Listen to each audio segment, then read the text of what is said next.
अस्सलाम वालेकुम बेटे। अभी तक हमने डिस्कस किया था एसएचएम सिंपल हार्मोनिक मोशन और सर्कुलर मोशन को, और आज हमने उससे ऑनवर्ड मूव करना है और ड्राइव करनी है value for displacement of point N. और साथ में हमने देखना है कि उस पॉइंट एन की जो इंस्टेंटेनियस वेलोसिटी है इन एसएचएम, हम उस इंस्टेंटेनियस वेलोसिटी को कैसे कैलकुलेट कर सकते हैं। तो मूव करते हैं क्विकली हम अपने आर्टिकल की तरफ। इसमें जो फिगर्स हैं हमने लास्ट आर्टिकल में जो पढ़ी थी सर्कुलर मोशन वाली, हम उसी फिगर को यूज़ करेंगे और फर्दर सारी चीज़ें क्या करेंगे, ड्राइव कर रहे होंगे। तो देखते हैं इस चीज़ को। हमने स्टार्ट करना है डिस्प्लेसमेंट से।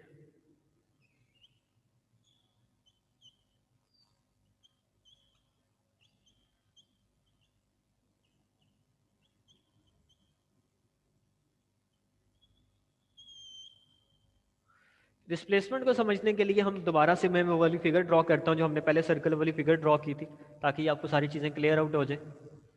ये हमारे पास एक सर्कल है और इस सर्कल का जो रेडियस था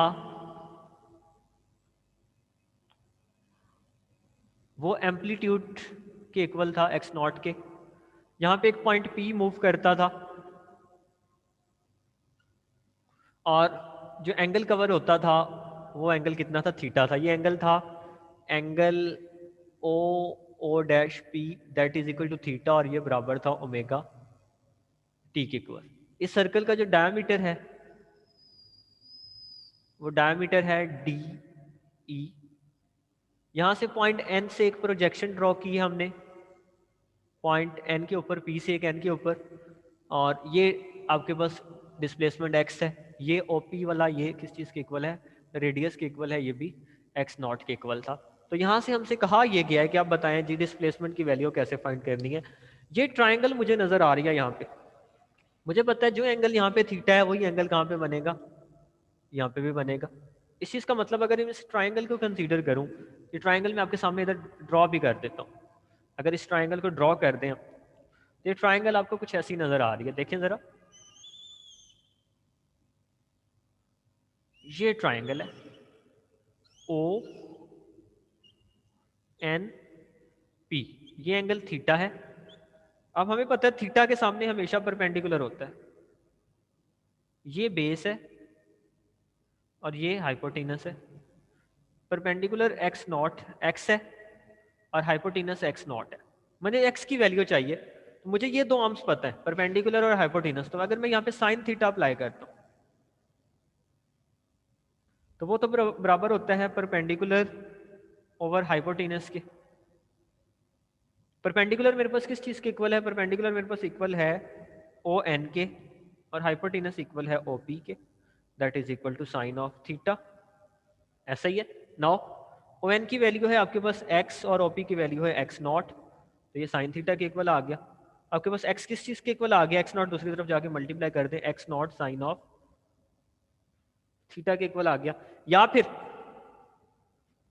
theta is equal to omega t, तो x is equal to x naught sine of omega T.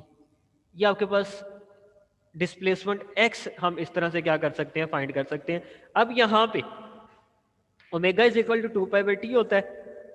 देखें जरा, यहाँ पे अगर मैं आपको ये बताना चाहूँ तो ओमेगा किस चीज़ के इक्वल होता है, टू पाई बाई टी के इक्वल होता है।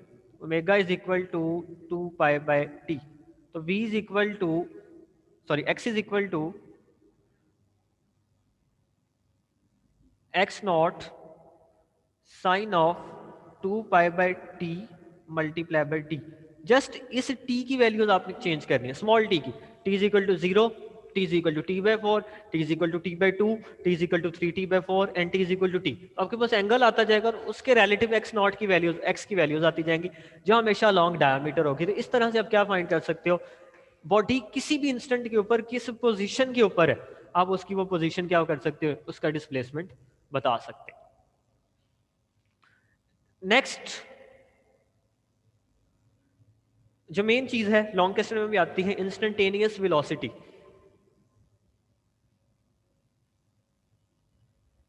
इंस्टेंटेनियस वेलोसिटी हमने फाइंड करनी है इंस्टेंटेनियस। वेलोसिटी। हम इंस्टेंटेनियस वेलोसिटी को कैसे फाइंड आउट कर सकते हैं? सेम इसी फिगर को मैं दोबारा यहाँ से ड्रॉ करता हूँ। यही फिगर आप यहाँ पे अगर ड्रॉ कर दीजिए आपके सामने,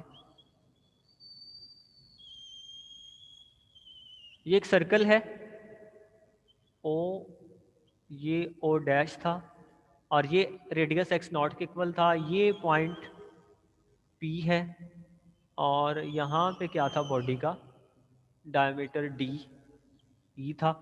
यहाँ से हमने एक प्रोजेक्शन ड्रॉ की थी पॉइंट एन के ऊपर, ये एंगल थीटा और ये वाला एंगल भी कितना था, थीटा था। ये एक्स नॉट के इक्वल था और ये एक्स के इक्वल था। क्लियर हो गई? अब मुझे चाहिए इस पॉइंट एन की वेलोसिटी, कि पॉइंट एन की वेलोसिटी की इंस्टेंटेनियस वेलोसिटी। उसके लिए मुझे इस पॉइंट पी की हेल्प लेना पड़ेगी। इस पी की जो वेलोसिटी है वो मुझे पता है लॉन्ग द टेंजेंट होगी टेंजेंशियल वेलोसिटी, वो कुछ यहाँ पे लाई करेगी। ये है इसकी टेंजेंशियल वेलोसिटी वी पी। तो वीपी किस चीज के इक्वल होगा देख लेते हैं। VP in actual tangential velocity है, तो टेंजेंशियल वेलोसिटी के फार्मूले से V T is equal to R omega. अब ये टेंजेंशियल है, इन एक्चुअल पी की है तो मैं पी लिख देता हूँ। आर मेरे पास एक्स नॉट के इक्वल है और ओमेगा, इसको कह लें इक्वेशन नंबर 1। अब मुझे यहाँ से जो चीज़ रिक्वायर है वो वेलोसिटी रिक्वायर है in the direction of diameter DE. इस चीज़ का मतलब जो वेलोसिटी वी है वो पैरेलल टू डीई है।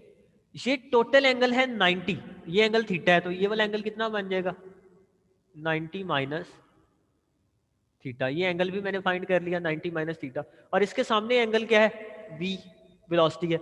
ये वी किस चीज के इक्वल होगी, वी इक्वल होगी वीपी का कौन सा कंपोनेंट, साइन कंपोनेंट। और साइन कितना है 90 माइनस थीटा। मुझे पता है साइन में जब कोई एंगल प्लस या माइनस होता है 90 में कॉस में कन्वर्ट हो जाता है और क्या एंगल आ जाता है, थीटा। इक्वेशन नंबर 1 से, फ्रॉम इक्वेशन 1 मुझे पता है v is equal to, VP की वैल्यू है X naught omega cos of theta, इसको कह लें इक्वेशन नंबर 2। या फिर इसको लिखना चाहें तो v is equal to x naught omega cos of theta की जगह भी ओमेगा टी, चाहे तो आप इसको ऐसे भी लिख सकते हैं। नाउ सारी चीजें तो ठीक है, यहाँ पे ये कॉस थीटा कैसे फाइंड करना है? इस कॉस थीटा को फाइंड करने के लिए दोबारा से इस ट्रायंगल को कंसीडर करते हैं। इसी ट्रायंगल ओ एन पी के ऊपर हम क्या अप्लाई करते हैं, हम अप्लाई कर देते हैं कॉज ऑफ थीटा। देखें जरा क्या बनता है जब मैं यहाँ पे कॉस थीटा अप्लाई करता हूं। तो कॉज ऑफ थीटा वो होता है बेस ओवर हाइपोटेनस। बेस मेरे पास है एन पी और हाइपोटेनस है ओ पी, ये कॉज ऑफ थीटा। अब ओपी तो मुझे पता है एक्स नॉट की इक्वल, एनपी नहीं पता, इसको कह लें इक्वेशन नंबर 3। एनपी की वैल्यू फाइंड करने के लिए ये राइट एंगल ट्राइंगल है, मुझे नजर आ रहा है यहाँ पे जो एंगल बनता है वो कौन सा बनता है, राइट एंगल बनता है। तो मैं पाइथागोरियन थ्योरम यूज कर सकता हूँ। यूजिंग पाइथागोरियन थ्योरम, मसला फिसागोरस लगाया, पाइथागोरियन थ्योरम। हम पाइथागोरियन थ्योरम यहाँ पे क्या करने जा रहे हैं, यूज करने जा रहे हैं। पाइथागोरियन थ्योरम क्या था, हमने पढ़ा था हाइपोटेनस का square is equal to base square plus perpendicular का स्क्वायर। हाइपोटेनस मेरे पास है ओपी, ओपी का स्क्वायर, बेस मेरे पास है एनपी का स्क्वायर और परपेंडिकुलर है ओ एन का स्क्वायर। ओपी है एक्स नॉट, एनपी मैंने फाइंड करना है और ओ एन की वैल्यू थी एक्स, इसका स्क्वायर। मुझे एनपी चाहिए, एक्स को इधर ले आए, सीधा करके लिखते हैं। तो एनपी का स्क्वायर आपके पास आ जाएगा एक्स नॉट का स्क्वायर माइनस एक्स का स्क्वायर। दोनों तरफ स्क्वायर रूट लें तो एनपी आ जाएगा आपके पास, एनपी आ जाएगा एक्स नॉट का स्क्वायर माइनस एक्स का स्क्वायर स्क्वायर रूट। इसको पुट करें in equation 3, put in equation 3। तो कॉस थीटा किस चीज के इक्वल आ गया, कॉस थीटा आपके पास आ गया एक्स नॉट का स्क्वायर माइनस एक्स का square square root over OP की value that was x naught, मैंने एक्स नॉट पुट कर दी। इस वैल्यू को पुट करना है आपने इक्वेशन नंबर 2 में, put in equation 2 cos theta की जगह। जब कॉस थीटा की जगह मैं पुट करूंगा इस वैल्यू को तो देखिएगा जरा क्या आता है। v is equal to x naught omega cos theta की जगह एक्स नॉट का स्केयर माइनस एक्स का square square root over X naught. ये एक्स नॉट से कैंसिल, तो v is equal to omega x naught का स्केयर माइनस एक्स का square. ये आपके पास आ गई क्वेश्चन नंबर 4। ये फॉर्मूला है टू फाइंड इंस्टेंटेनियस वेलोसिटी, और ये magnitude of the instantaneous velocity find इससे क्या हो जाएगी आप फाइंड आउट कर सकते हो। डायरेक्शंस के लिए अगर थीटा की वैल्यू 0 से 90 के दरमियान है, देखें 0 से 90 के दरमियान है, 0 पे एन ओ के ऊपर था, जैसे जैसे एंगल बढ़ता जाएगा ये ऊपर जाता जाएगा एन, और वो कहां तक जाएगा डी तक जाएगा, तो इसकी डायरेक्शन है ओ से डी की तरफ। अगर थीटा की वैल्यू 90 से 270 है,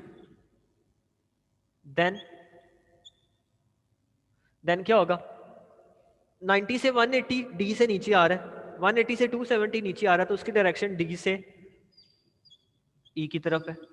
और थीटा की डायरेक्शन इक्वल अगर है 270 से 360, उसकी डायरेक्शन किधर होगी, दोबारा ई से डी की तरफ। अब 270 से 360 आता है तो दोबारा एन ऊपर मूव करेगा ई से डी की तरफ, तो इस तरह आप डायरेक्शन फाइंड कर सकते हो।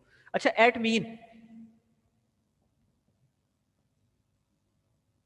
मीन मुझे पता है x इज इक्वल टू 0।